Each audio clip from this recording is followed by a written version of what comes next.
Intel just made one of the boldest and most controversial moves in the semiconductor industry. The company announced plans to raise $15 billion through a new stock offering, with underwriters potentially purchasing another $2.25 billion. On the surface, that sounds like a red flag. More shares, more dilution, more capital required.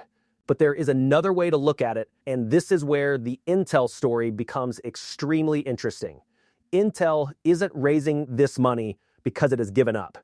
It's raising capital because management believes the AI boom could create an enormous opportunity in advanced manufacturing, semiconductor capacity, and packaging, and Intel wants to position itself directly in the middle of it. The company is essentially making a massive bet that the next stage of the AI revolution won't just reward companies designing AI chips. It will reward the companies capable of manufacturing them at scale. And investors are paying attention because Intel's stock has already surged roughly threefold this year. That creates a much bigger question. Are we watching the beginning of one of the greatest semiconductor turnarounds of the decade, or has the market already priced in too much optimism? To answer that, we need to look at Intel alongside the two companies sitting on opposite sides of its strategy: TSMC, the world's manufacturing powerhouse, and AMD, one of the most aggressive challengers in AI computing. These aren't simply three semiconductor stocks. They are three completely different bets on the future of AI. Stock number one, Intel. Let's start with the company making the biggest headline, Intel. Intel's second quarter 2026 results were dramatically better than the numbers investors had become accustomed to seeing. Revenue reached approximately $16.1 billion, up 25% year over year, marking the company's strongest revenue growth in more than 15 years. Even more important, data center and AI revenue jumped roughly 59%, while Intel's contract manufacturing business also grew. Non-GAAP earnings per share came in around 42 cents, comfortably above Wall Street expectations, while adjusted gross margin reached approximately 41.8%. Management also guided third quarter revenue toward roughly $15.8 billion to $16.8 billion, with non-GAAP EPS around 38 cents. And that distinction matters. Intel's turnaround is no longer just a story about layoffs, cost-cutting, and restructuring. The underlying business is beginning to show signs of real operating momentum. Then came the bombshell. Intel announced the $15 billion common stock offering. Immediately, investors had a reason to panic. Existing shareholders faced dilution. The stock initially dropped more than 4%. And after Intel's enormous run this year, the obvious question became, why raise billions of dollars right now?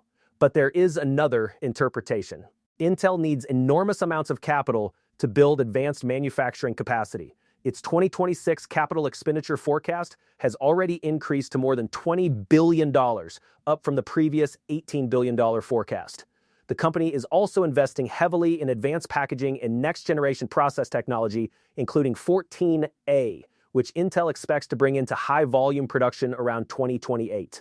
In other words, Intel is putting serious money behind its manufacturing comeback, and there could be a strategic advantage that goes far beyond Intel's own financial statements.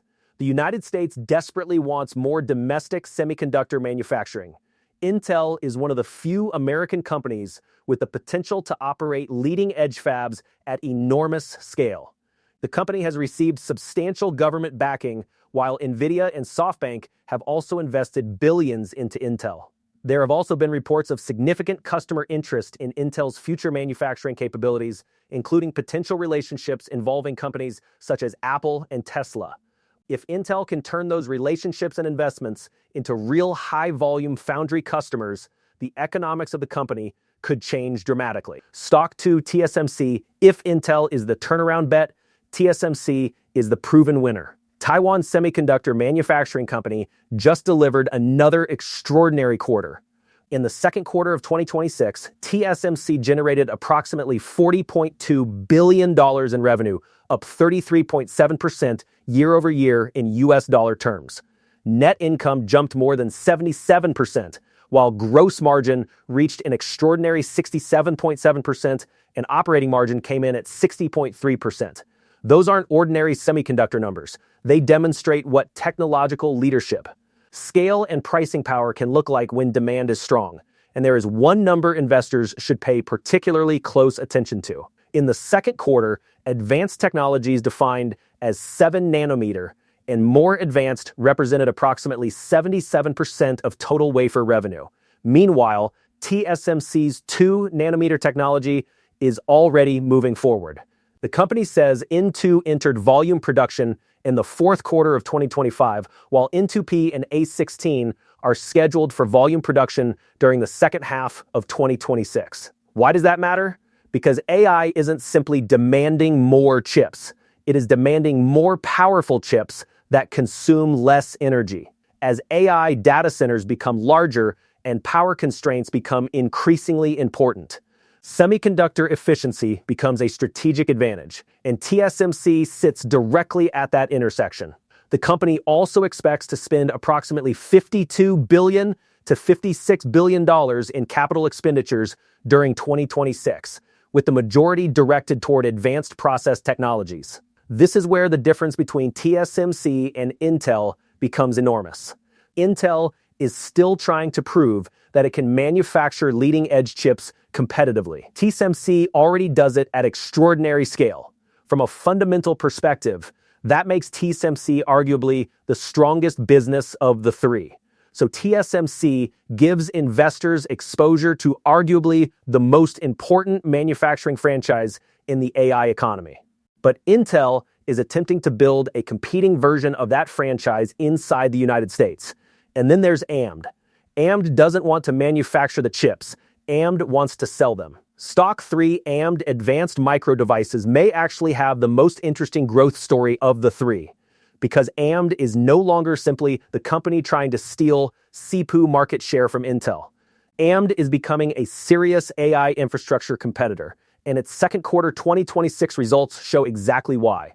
AMD generated approximately $11.54 billion in revenue, up 50% year over year. Data center revenues surged to approximately $6.72 billion, representing growth of more than 100%.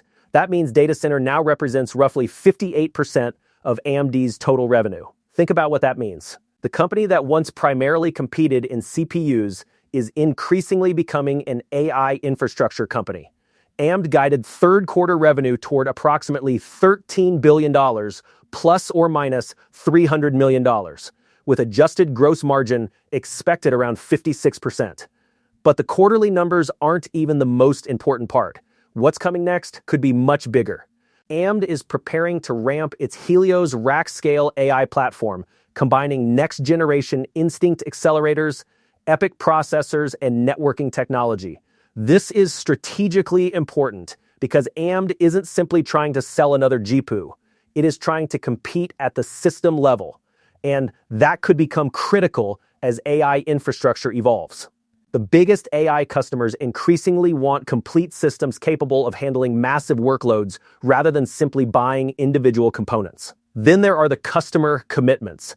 AMD and Anthropic announced a partnership involving up to 2 gigawatts of AMD Instinct MI450 GPUs, with the first gigawatt expected to begin deployment in the first half of 2027. AMD also committed to investing up to $5 billion in Anthropic. TSMC is the proven winner. AMD is the aggressive AI challenger. Intel is the turnaround gamble. And in 2026, the semiconductor opportunity may be big enough for all three to win, just in very different ways. The question isn't which company will benefit from AI. The question is, which layer of the AI stack will capture the most economic value? And that's where the real investment battle is just beginning.